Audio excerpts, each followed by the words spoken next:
आता आपण ऐकणार आहात सुरेश द्वादशीवार लिखित तारांगण. अभिवाचक गजानन परांजपे. ही साधना प्रकाशनाची 2023 ची प्रस्तुती आहे.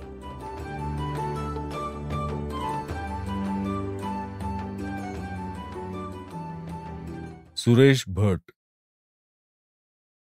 जो स्वतःशी स्पर्धा करतो त्याला कोणी हरवू शकत नाही आणि ती स्पर्धाही कधी थांबत नाही, अशा अर्थाचं एक इंग्रजी सुभाषित आहे. ज्याचं भांडण स्वतःशी आहे त्यालाही कोणी हरवू शकत नसावं आणि ते भांडणही त्याच्या एवढंच आयुष्यमान होत असावं. स्वतःशी भांडण करणारी खूप माणसं मी पाहिली आहेत. अशा माणसांपैकी कुणा एकाला प्रतिभेचं वरदान लाभलं असेल तर त्याचं ते भांडण अतिशय देखणं होत असल्याचंही मी पाहिलं आहे. त्यातही एखादा जबर आवाक्याचा प्रतिभावंत आपल्या ठाई सगळं जग पाहत असेल तर तशा तंटाव्याला जगाविरुद्धच्या त्याच्या एकाकी झुंजीचं विराट परिमाण लाभतं. चक्रव्यूहात शिरून रक्तबंबाळ होणाऱ्या महाकाव्यातल्या एकाकी योद्ध्याची आपल्याला नम्र करणारी ती झुंज होते.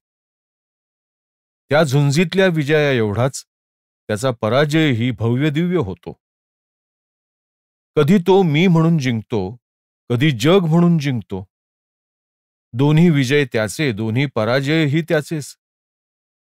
अशा वेळी स्वतःला जखमा करून घेत चाललेलं त्याचं जगणंही दीप्तिमान आणि क्वचित कधी त्याला येणारी भोवळही सगळ्यांना प्रकाशाचा अनुभव देणारी.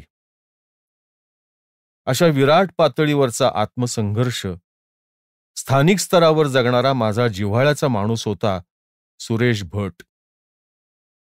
त्याला दिव्यत्वाचं आकर्षणच नव्हे तर त्याचं नित्य नवं आमंत्रणच होतं आणि त्याचवेळी कुठल्याशा गल्लीच्या अंधाऱ्या कोपऱ्याशी अडकून राहिलेल्या त्याच्या आतड्यानी त्याला तिथे बांधूनही ठेवलं होतं.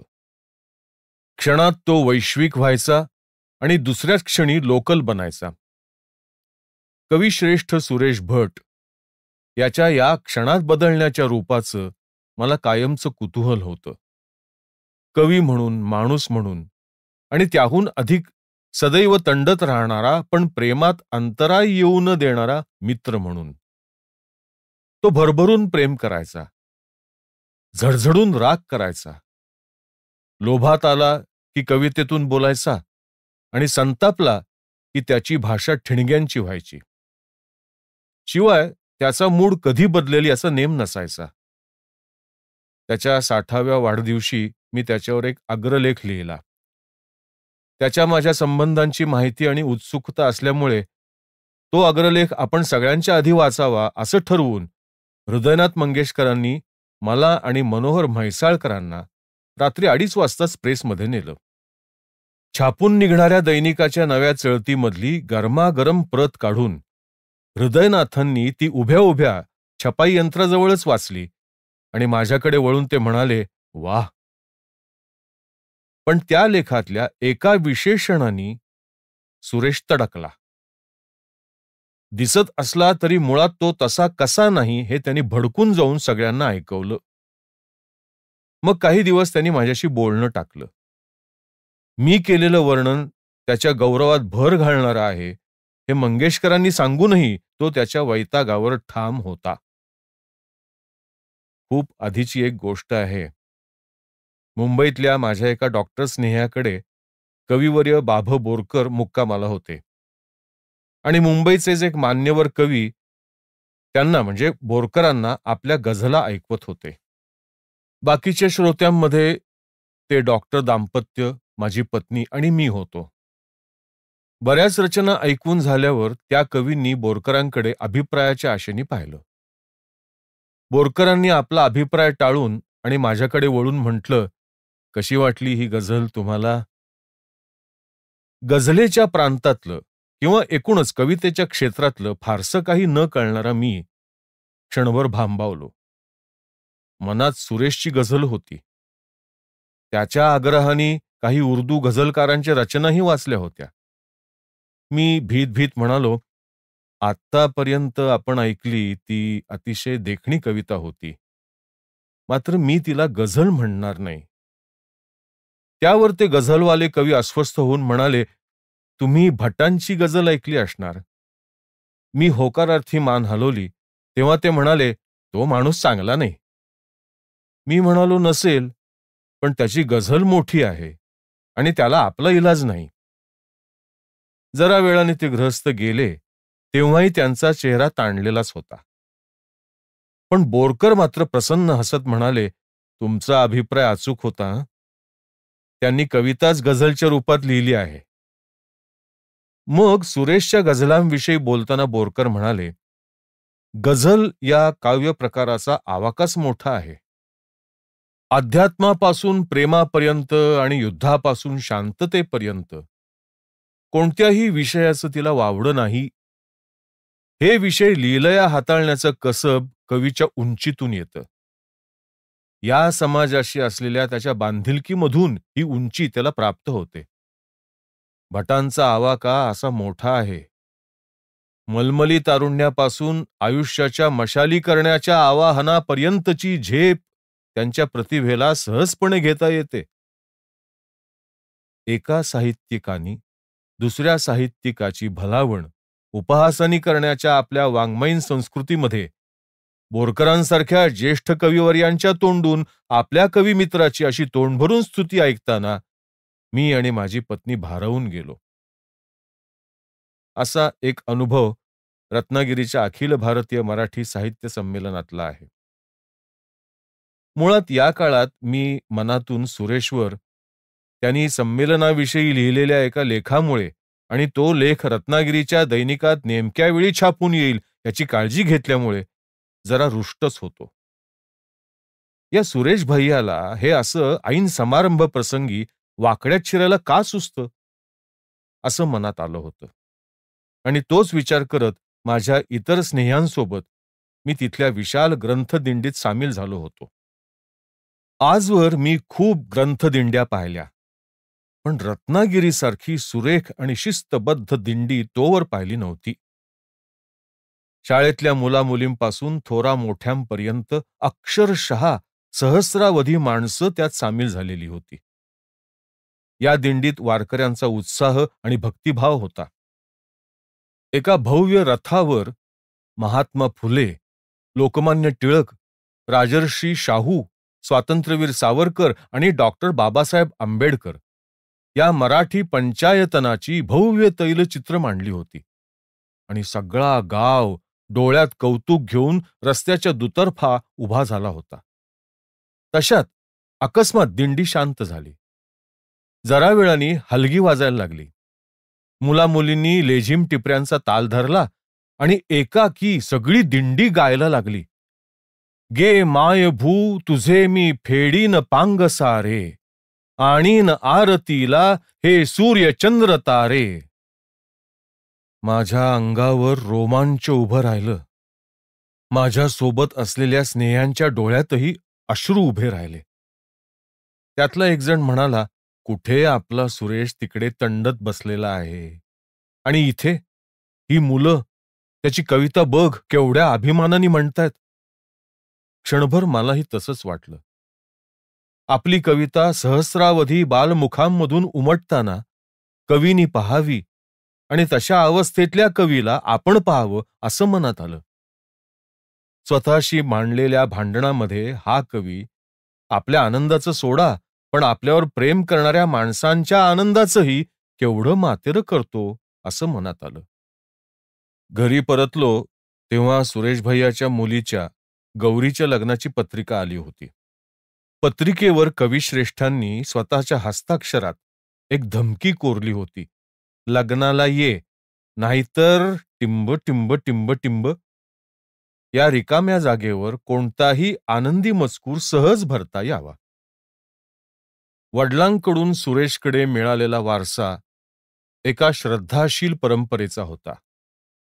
मधुरा भक्तीच्या संप्रदायामधले वऱ्हाडचे महान संत श्री गुलाबराव महाराज यांचे पट्ट शिष्य श्री बाबाजी महाराज पंडित हे त्याच्या वडिलांचे डॉक्टर श्रीधरपंत भट यांचे गुरु होते आणि त्या नात्याने ते सुरेशचेही आजे गुरु होते.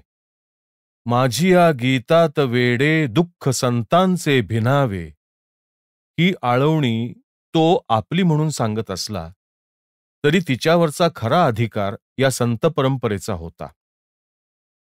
गोकुळात रंग खेळणाऱ्या हरीविषयीचे त्याचे प्रेम आणि घरी जपून जायचा त्याने राधेला दिलेला अलवार सल्ला, हे या मधुरा भक्तीच्या गूढाशी असलेले त्याचे नाते सांगणारा होता.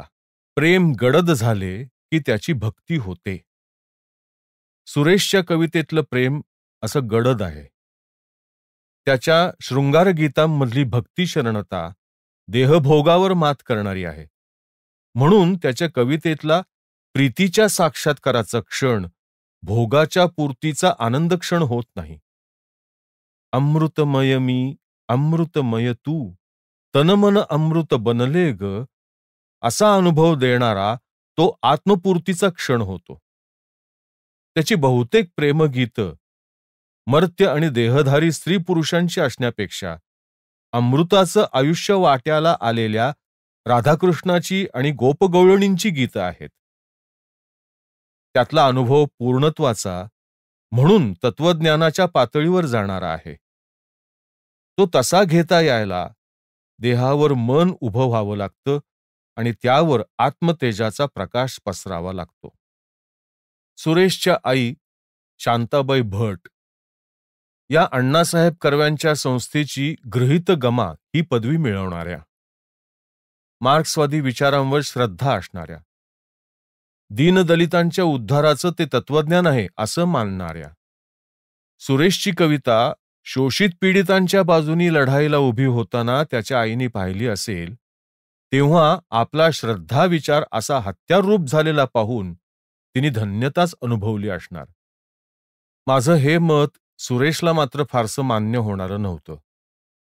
माझे खरे खोटेपण मलाच ठाऊक, व्यर्थ निघतात माझे निष्कर्ष घाऊक, असं म्हणून त्यांनी हे नाकारलंही होतंच.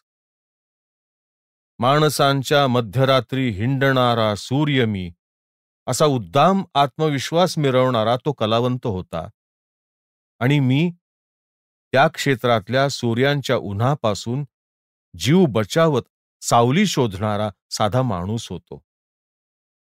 माझ्या या मताचा पुरावा ठरणारी हकीकत अशी: एल्गार या त्याच्या काव्यगायनाच्या एका कार्यक्रमाचं संचालन राम शेवाळकरांनी केलं.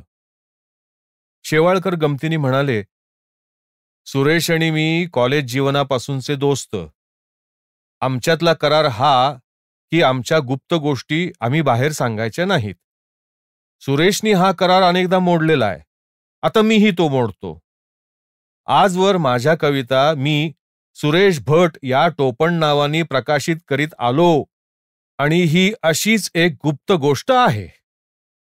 सुरेशनी रामभाऊंच्या पाठीवर दांडदिशी गुद्दा लगावून उद्गार काढला, सा टिंब टिंब टिंब टिंब. आपल्या कवितेवर दुसऱ्या कोणाचा हक्क विनोदातही मान्य न करणारा हा कवी, त्या कवितेचं श्रेय एखाद्या परंपरेला किंवा तत्वविचाराला द्यायला राजी होणं अर्थातच शक्य नव्हतं. आणि तरीही त्याच्यातला सूर्य जेव्हा माझियासाठी न माझा पेटण्याचा सोहळा असं म्हणायचा, तेव्हा त्यातली सामाजिक बांधिलकी एकाच वेळी संतांची आणि क्रांतिकारकांची होऊन जायची. त्याला त्याचाही इलाज नसायचा. जगात कुठे काहीही घडलं तरी त्यावर आपण आपलं मत देण्याची गरज असतेच, असा काही थोरांचा समज असतो. त्याशिवाय जगाची बौद्धिक वाढ खुंटून जाईल अशी त्यांची श्रद्धा असते. मग त्यांचं हे मतदान अखंडपणे सुरू राहतं. सुरेशचा प्रकार याहून वेगळा होता. मनात एक प्रसन्न खुन्नस बाळगून जगणारा तो माणूस होता. कुठे हल्ला करायचा याचा तो सतत शोध घ्यायचा आणि वर मग त्याही न काही केलंच तर महाका व्हायचा हा, असं म्हणणारा होता. त्याच्या सुदैवानी त्याची निशाणचिन्हे व्हावी अशा गोष्टी आणि माणसंही त्याला साप्ताहिक गतीने सापडणारी होती. दुर्दैवानी सुरेशच्या वाट्याला आलेलं जग फार क्रूर होतं. आपल्या कुंपणांनाच आकाश मानणाऱ्या या जगाने त्याच्या प्रतिभेच्या भरारीची दखल घेणं दीर्घकाळ टाळलं. ती भरारी त्यांच्या स्वप्नांच्या पलीकडची होती. इथपर्यंत राग संतापाचं कारण नव्हतं. कारण या कुंपणाबाहेरच्या विश्वाला सुरेशची भरारी भावल्याचं स्पष्ट दिसतच होतं. त्याच्या लेखी या कुंपणवाल्यांच्या करामती या कीव आणि करमणुकीचा भाग होत्या. पण त्यांचा दुष्टावा असा की त्यांनी सुरेशच्या अपंगत्वाला दंश करून त्याचा तेजोभंग करण्याचा क्षुद्रपणा केला. आणि त्याच्या तोंडून या कथा ऐकताना मीच विदीर्ण होऊन गेलो. सुरेशला जाऊन आता 8 वर्ष झाली. त्याच्या स्मरणार्थ एक मोठं ऑडिटोरियम आता बांधलं जायचं आहे. त्यांनी सगळा जन्म भाड्याच्या आणि तुटक्या घरात काढला. त्याच्या कवितेनी सगळ्यांना भरभरून दिलं. तो मात्र आयुष्यभर उणीवांच्या सहवासात राहिला. इतुकेच मला जाताना सरणावर कळले होते, मरणाने केली सुटका जगण्याने छळले होते. ही त्याची रचना त्याच्या या अनुभवातून आली होती. त्यांनी मान मिळवले आणि अवहेलनाही सहन केली. त्याची कविता गाऊन आपल्या लोकप्रियतेत भर घालणाऱ्या एका गायिकेनी एका छोट्याशा मदतीसाठी त्याला संपूर्ण दिवस आपल्या पंचतारांकित हॉटेलच्या खोलीबाहेर ठेवलेल्या बाकड्यावर ताटकळत बसवलेलं अनेकांनी पाहिलं. तो तिचा दोष नसावाही. आपल्याला मदत करणाऱ्यांची दखल त्यांच्याविषयी शक्य तेवढं तिरकं आणि विपरीत बोलून घेण्याची नीत्शे या जर्मन तत्वज्ञानी माणसाची सवय या कविश्रेष्ठांनी बऱ्यापैकी आत्मसात केली होती. पण ताटकळत बसवलेल्या त्या प्रसंगाने त्याला आणलेल्या खचलेपणाचा मीही साक्षीदार आहे. सुरेशच्या जीवनातला आनंद आणि आधार त्याची कविता हाच होता. या कवितेनी त्याला जीवनरस पुरवला. ती एवढी समर्थ की तिने त्याच्या एवढाच त्याच्या रसिक श्रोत्यांच्या आणि वाचकांच्या जीवनात आनंद उभा केला. आयुष्यभर या कवितेच्या उपासनेखेरीज या माणसाने व्यवसाय म्हणून काही केलं नाही आणि केलं ते फारसं जमलंही नाही. एका रात्री मी चंद्रपूरला असताना शेवाळकरांचा फोन आला. ते घाईघाईने सांगत होते, तात्काळ सुरेशला फोन कर. त्याच्या मुलाचा अमरावती मार्गावर अपघातात मृत्यू झालेला आहे. त्याचं शव अजून घरी पोहोचायचंय. तो कोणाशी न बोलता मूक आणि शांत आहे. दुसऱ्याच क्षणी मी त्याला फोन केला. म्हणालो, अरे काय ऐकलं मी आता? नानासाहेब सांगत होते. माझं बोलणं अर्ध्यावर थांबवत तो म्हणाला, झालं ते जाऊ दे. तो आता कधी परत यायचा नाही. पण तुला सांगतो, मी आजच एक अप्रतिम गझल लिहिलेली आहे, ती आधी ऐक. आणि त्याही अवस्थेत तो फोनवर आपली नवी गझल मला गाऊन ऐकवायला लागला. मी स्वतःला सांभाळत ती कशी बशी ऐकली. ती संपताच तो म्हणाला, क्यों कैसी रही? मी म्हणालो, बेस्ट. अरे पण मग मलाच बोलवेना. त्यावर कविश्रेष्ठ म्हणाले, पत्रकार असून तू असा कसा रे हळवा? अशा वेळी कोणी कोणाची आणि कशी समजूत घालायची होती? सुरेश त्याची प्रत्येक कविता आणि गझल जगायचा. त्याच्या श्वासाश्वासात आणि रोमारोमात त्याची गीतं होती. माझ्याकडे एकदा काही दिवसांसाठी तो मुक्कामाला असतानाची गोष्ट आहे. एका रात्री 2:30-3च्या सुमाराला माझी पत्नी मला उठवून म्हणाली, अहो सुरेश भैया त्यांच्या खोलीत कविता गातायत. आम्ही धडपडत त्याच्या खोलीत गेलो. तो शांत झोपला होता. त्याची मुद्रा प्रसन्न होती. मधूनच तो घोरत होता आणि तशातच तो त्याची कविता हळू आवाजात पण चालीत गुणगुणतही होता. सुरेश काही काळ पत्रकार होता. काही काळ 1-2 नियतकालिकांचा संपादकही राहिला. पण त्याच्या कवितेवर प्रेम करणाऱ्या वाचक श्रोत्यांना त्याचा हा गद्य अवतार फारसा आवडला नाही. त्याच्या स्वभावातल्या त्या प्रसन्न खुन्नशीला तो मानवणारा होता एवढंच. पण खुन्नस ही या माणसाच्या स्वभावाची एक किरकोळशी तिरीपच तेवढी होती. तो त्याचा स्थायी भाव नव्हता. त्याच्या स्थायी भावाचा संबंध त्याच्या कवितेशी होता. कविता करण्याची किंवा होण्याची प्रक्रिया मला अर्थातच अज्ञात आहे. पण स्वतःलाही आश्चर्य वाटायला लावणारी कल्पना शब्दबद्ध होऊन मनात उमटली की ती कवीलाही विस्मया एवढाच आनंद देत असणार. सुरेशचा त्याहून मोठा आनंद आपली कविता रसिकांना ऐकवण्यामध्ये आणि त्यांनाही आपल्या अनुभव विश्वाचा भागीदार बनवण्यामध्ये होता. पुण्याच्या साहित्य परिषदेत मी मुक्कामाला असताना तो तिथे आला. आदल्या रात्री टिळक स्मारक मंदिरामध्ये त्याचा एल्गार झडला होता. 3 मजले चढून माझा शोध घेत तो खोलीत आला तेव्हा मित्रमैत्रिणींचा एक मोठा कळपच तिथे बसला होता. त्यातल्या अनेकांनी आदल्या रात्रीचा एल्गार ऐकला होता. सगळ्यांच्या मनात सुरेश भट या विभूती मात्राविषयी गझलेमधल्या शेरात अर्थ भरला असावा तसा ठासून भरलेला भक्तिभाव होता. मग कोणीतरी भीत भीतच त्याला म्हटलं, एखादी कविता ऐकवा, आणि त्यांनी सोबतच्या माणसाला पिटाळून आपली नवी वहीच मागवली आणि आदल्या रात्रीचा एल्गार रंगला नसेल एवढी 3 तासांची मैफल रंगवली. सगळा कळप तृप्त आणि त्याहून तृप्त सुरेश भट. या कवितेनीच त्याला जगवलं, आनंद दिला, बेहोश केलं आणि हवंहवंसं वाटणारं दुःखही तिनंच त्याला दिलं. मात्र ज्यांचे जगण्याचे आधार वेगळे आणि बेहोशीची साधनं निराळी, त्यांनी जेव्हा सुरेशला प्रतिभेच्या प्रांतातलं सांगण्याचा दांभिकपणा केला, तेव्हा त्याच्यातला लढाऊ माणूस लेखणी आणि वाणीचा आसूड उगारून उभा राहिला. तो झटका त्याला नेहमी यायचा आणि तो येत राहावा असं पाहणाऱ्याला वाटावं इतका तो देखणा होता. दंभ, दुटप्पीपणा आणि दिखावेगिरी या विरुद्धचं कोणतंही भांडण हे समाजाच्या आरोग्याच्या रक्षणासाठी चालवलं जातं. समाजाविषयीच्या गाढ ममत्वामधून ते उभं होतं. सुरेश भट या बाजूनी सगळ्या मुखवट्यांशी भांडायला उभा असलेला भांडखोर आणि चांगला माणूस होता. पुसतात एकमेकांना मसणात जात हे मुडदे, कोणीच विचारत नाही माणूस कोणता मेला. हा सवाल अशाच माणसाला सुचतो आणि चौकात उभं राहून जाहीरपणे तो विचारण्याचं धाडसही त्यालाच होत असतं. मात्र सुरेशला हे वर्णन आवडणारं नव्हतं. भांडखोर वगैरे म्हटलं की त्याच्यातला भांडखोरपणा आणखी चवताळून उठायचा. व्यक्तिशः मला अजातशत्रू हे विशेषण आवडत नाही. तसं म्हणून घेणारी माणसं आदरणीय असली तरी आकर्षक नसतात.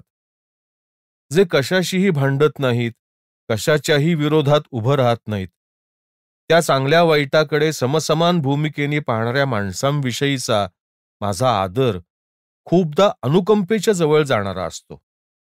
आंब्याच्या साली आणि कागद सारख्याच आनंदाने चघळणारा पु ल देशपांड्यांचा स्थितप्रज्ञ खरं तर कोणाला आवडूही नये.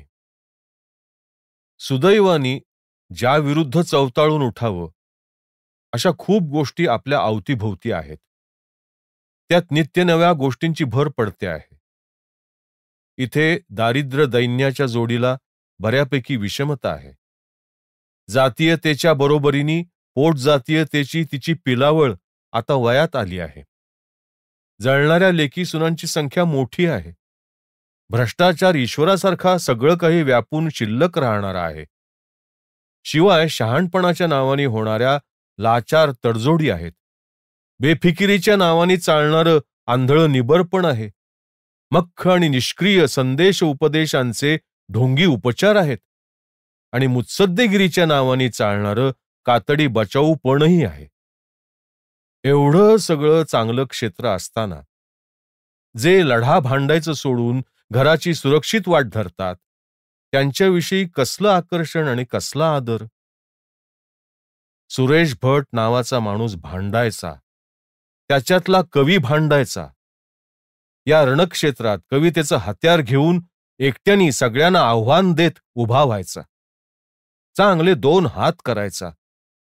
जखमी बिखमी होऊन मग त्या जखमा कलंदरासारख्या अंगावर मिरवायचा आणि तरीही त्याला भांडखोर म्हटलेलं आवडायचं नाही. एका सत्कार समारंभात मी त्याचा तो अजात शत्रू नसल्याबद्दलचा केलेला गौरव त्याला अजिबात आवडला नाही. उत्तरादाखल केलेल्या भाषणात आपण भांडखोर कसे नाही हे त्यांनी चवतळून जाऊन सिद्ध केलं. त्याची एक गमतीशीर आठवण मी रामभाऊंकडून ऐकली. सभोवती माणसांचं कोंडाळं करून राहण्याची त्याची सवय कॉलेज जीवनातही होतीच. कोणाही सज्जनाची खोडी काढण्याचा त्याचा स्वभाव तेव्हा ऐनभरात होता. कॉलेजच्या निवडणुकीत आपल्या प्रतिस्पर्ध्याला नामोहरम करण्यासाठी आणि विशेषतः त्याला कॉलेज कन्यकांच्या नजरेतून उतरून देण्यासाठी सुरेशनी काय करावं? गावातला तृतीयपंथीयांचा एक जथ्था गोळा करून तो त्यांनी कॉलेजातल्या मुलींच्या कॉमन रूममध्ये पाठवला आणि त्या समूहाला त्या प्रतिस्पर्ध्यासाठी मत मागायला लावलं. कन्या गारद आणि प्रतिस्पर्धी त्याहून गारद. आणि हाच सुरेश भट कॉलेजातल्या स्वयंस्फूर्त भाषण स्पर्धेत त्याच्या वाट्याला आलेल्या मला पुनर्जन्म मिळाला तर या विषयावर बोलताना सगळ्यांची मनं जिंकत म्हणाला, मला पुनर्जन्म मिळाला तर तुम्हाला एक पूर्ण आणि अव्यंग सुरेश भट पाहायला मिळेल. त्यावेळी श्रोत्यांमध्ये बसलेले शेवाळकर मला म्हणाले, त्या क्षणी सगळं महाविद्यालय सुरेशचं आपलं होऊन गेलं. सगळे हिशेब वेळच्या वेळी चुकते करायचे हाही सुरेशचा खास विशेष होता. कुणाचा शब्द फार काळ त्यांनी उधार ठेवला नाही. अमरावतीच्या व्याख्यानात नरहर कुरुंदकरांनी नाव न घेता त्याचा उल्लेख कम्युनिस्ट कवी असा केला. त्यावर नामांतर प्रकरणात कुरुंदकरांनी घेतलेल्या भूमिकेचा समाचार घेताना सुरेशनी ओळी लिहिल्या, गर्दीत गारद्यांच्या सामील रामशास्त्री, मेल्या विना मढ्याला आता उपाय नाही. मग माणसं वचकून राहायची. कारण कुरुंदकर होते म्हणून हिशेब शायरीत चुकता झाला. सुरेश भट सगळ्यांसाठी शायरी वापरील असं नव्हतं. रिपब्लिकन पक्षाच्या बऱ्यापैकी मोडीत निघालेल्या एका नेत्याच्या पचनशक्तीचा गौरव करताना त्यांनी लिहिलं, अहो तुम्ही अख्खा आंबेडकर जिथे पचवलात टिंब टिंब टिंब. लेखन कामाठी करणारी माणसं आणि बाया ही तशी मुळातच भित्री जमात आहे. त्यांना अशा सुरेशची भीती वाटावी हे ओघानीच यायचं. एका दिवाळीत मराठीच्या बहुतेक सर्व दिवाळी अंकामध्ये सुरेशच्या कविता अग्रमान देऊन छापल्या गेल्या. त्याचा आनंद रामभाऊ शेवाळकरांना भर रस्त्यात ओरडून सांगताना कविश्रेष्ठ म्हणाले, अरे राम, यंदाचे दिवाळी अंक पाहिले की नाही? सगळ्या थोर म्हणवणाऱ्या कवींची त्यात इत्यादी इत्यादी. रामभाऊ बिचारे आपल्याला रस्त्यात कोणी पाहत तर नाही ना म्हणून बावरलेले आणि सुरेश रस्त्यापलीकडून पुन्हा ओरडून विचारत होता, सांग ना, खरं की नाही? पण वरवर अद्वा तद्वा दिसणारा आणि तसंच बोलणारा हा माणूस माणसं जोडणारा होता. त्याचा मित्रपरिवार नुसता मराठीच्या मुलखातच नव्हे तर उर्दूच्या क्षेत्रातही होता. मुंबईत, पुण्यात, कोल्हापुरात सुरेशला भेटायचं तर गर्दीतच भेटावं लागे.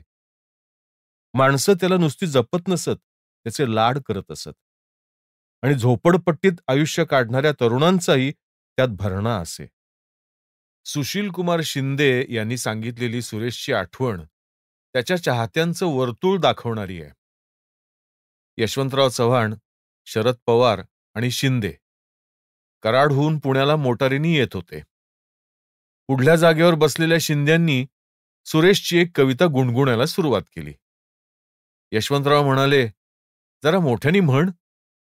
मग शिंद्यांनी ती सगळी कविता यशवंतरावांना ऐकवली. यशवंतराव म्हणाले, मला भटांची याहून चांगली एक कविता माहिती आहे. आणि त्यांनी सुरेशची दुसरी एक कविता पाठ म्हणून दाखवली.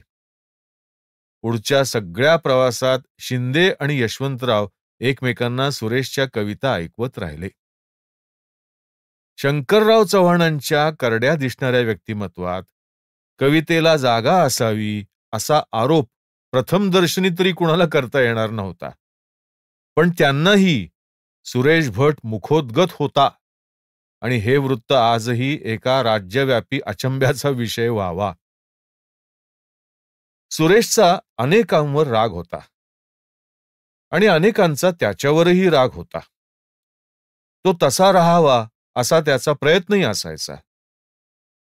मात्र लोकांच्या या रागाचा त्याच्या कवितेवरच्या प्रेमाशी संबंध नसायचा.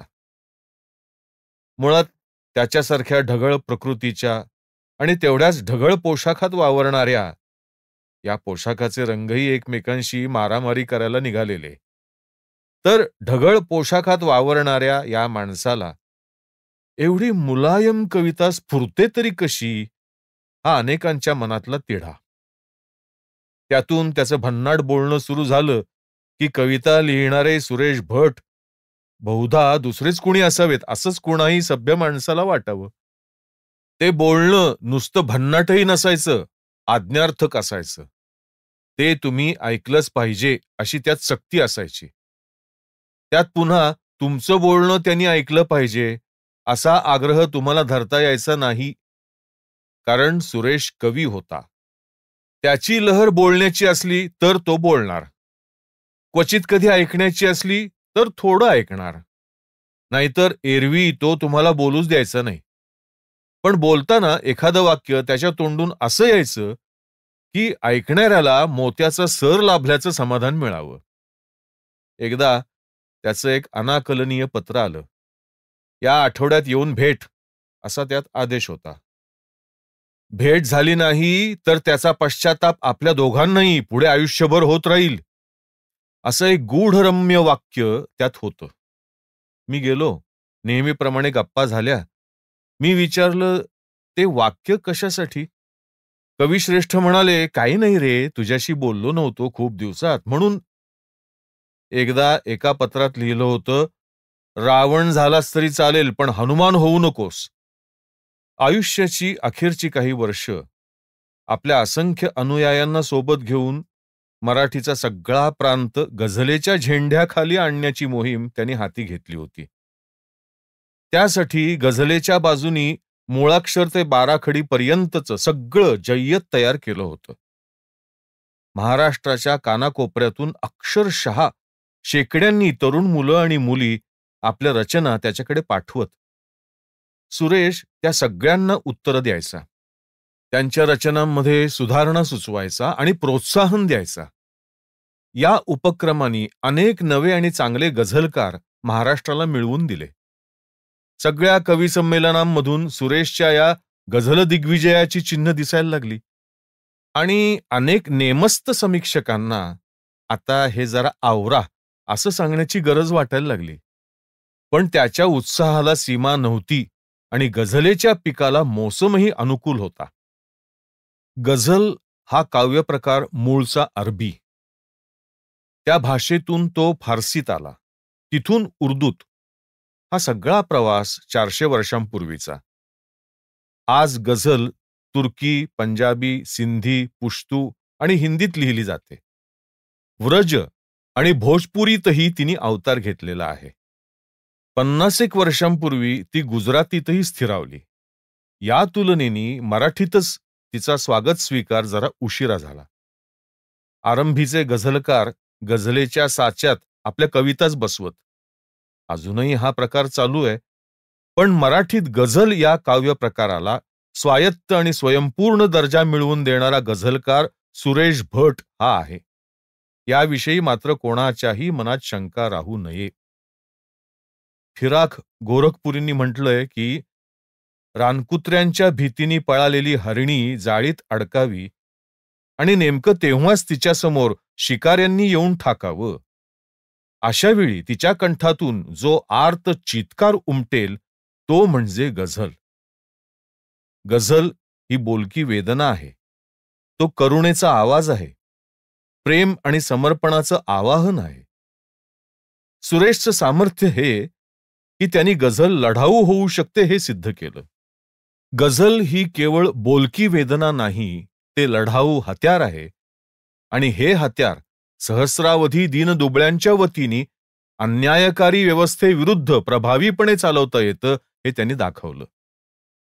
त्याच्या सामाजिक जाणीवा एवढ्या तीव्र की त्यामुळेच बहुधा कुरुंदकरांनी त्याला कम्युनिस्ट म्हटलं असावं. अर्ध्याहून अधिक आयुष्य कवितेच्या आणि गझलेच्या उपासनेत घालवलेला हा कवी निरीश्वरवादी होता. त्याच्या पुढचा खरा प्रश्न, एकीकडे तथाकथित थोरा मोठ्यांचे अभिजात हितसंबंध आणि दुसरीकडे मराठी तरुणांची पिढी, यात महत्वाचं कोण आणि काय हा होता. आणि सुरेशचा कौल तरुणाईच्या बाजूनी जाणारा होता. नवा सूर्य आणण्याचं त्याचं आवाहन या बांधिलकीतून येणारं होतं. म्हणूनच रसरशीत जीवनवादाचा मूर्तिमंत सोहळा त्याच्या कवितेत उभा राहिला. मात्र जीवनवादाच्या ओझ्याखाली चेंगरून जाणे एवढी त्याची रचना दुबळीही नव्हती. सगळा मूल्यवाद कवेत घेऊन उंच झेपावण्याची ताकद या कवीच्या पंखात होती. जो जीवनवादी असेल तो स्थितीवादी असणार नाही. जे स्थितीवादी असतील त्यांनी आपल्या घराच्या अंगणात राहूनच तारे वेचावे, अशी शिफारस त्याच्या कवितेतून यायची. सुरेश भट रसरशीत लिहिणार, रसरशीत जगणार आणि रसरशीतच जेवणार. चांगली पुस्तकं संग्रही ठेवण्याचा एक देखणा शौक त्याला होता. सर रिचर्ड बर्टनच्या अरेबियन नाईट्सच्या 16 खंडांपासून अनेक दुर्मिळ आणि बहुमूल्य नवी जुनी पुस्तकं त्याच्या संग्रहात होती. एक नंतरच्या काळात वाढलेलं वेड उत्तमोत्तम गझलांच्या ध्वनिफिती जमा करण्याचं होतं. सिंधी, पंजाबी, पुश्तू अशा अनेक भाषांमधल्या गझलांच्या नामवंत गायकांनी गायलेल्या ध्वनिफितींचा मोठा साठा त्याच्याजवळ होता. तुम्हाला संगीताचे कान असतील तर तुम्हाला पुढ्यात बसवून त्या ऐकवणं हा त्याचा आनंद होता. माझ्या एवढंच त्याचं प्रेम तुम्हालाही लाभलं असेल तर त्यातल्या चांगल्या ध्वनिफिती स्वखर्चानी नव्या फितींवर फितवून घेऊन त्या तुम्हाला देण्यातही त्याला रस होता.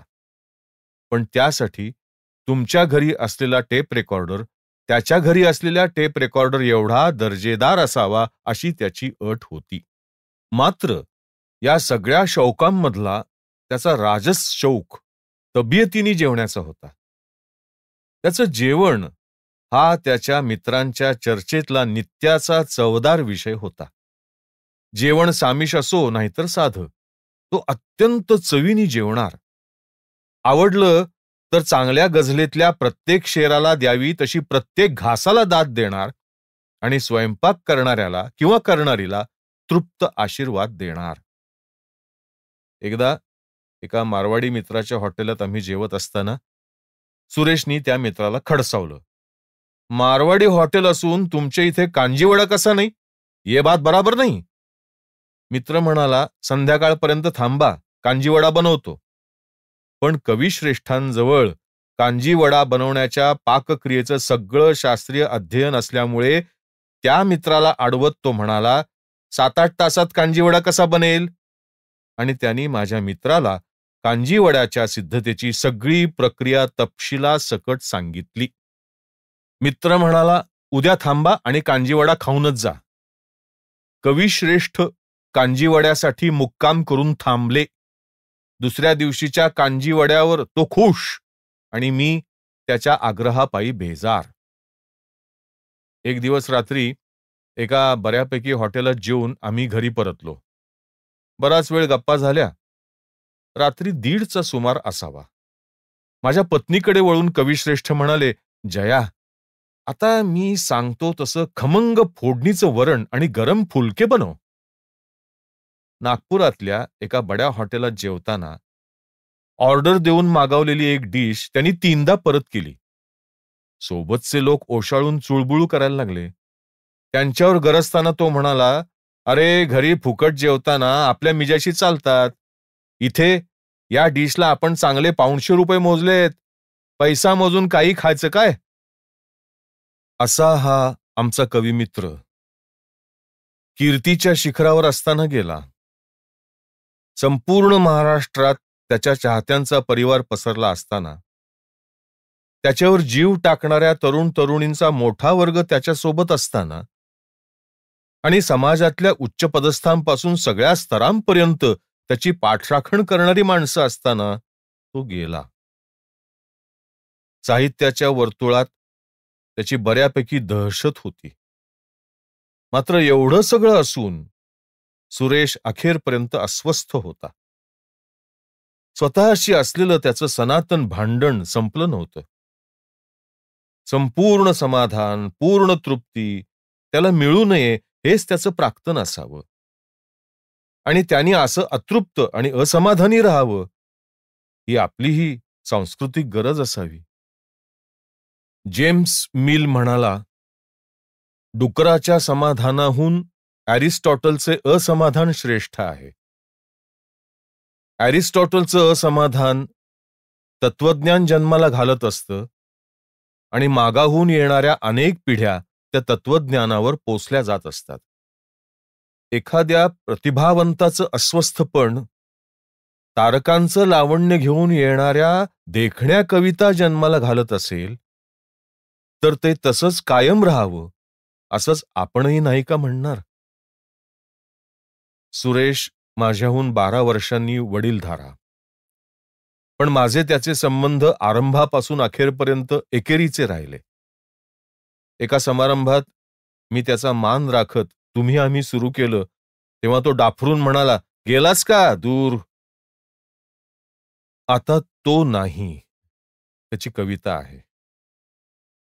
तिच्यावर प्रेम करणाऱ्या रसिकांचा वर्ग आहे. त्याचा ओढवून घेतलेला रोष आता सगळ्यांच्या विस्मरणात गेला असेल. त्याच्यावर अनेकांनी धरलेला रागही इतिहास जमा झाला असेल. पुढे मागे लोक त्याचं दिसणं वागणंही कदाचित विसरतील. मात्र त्याची कविता सगळ्यांच्या स्मरणात कायमची राहणार आहे.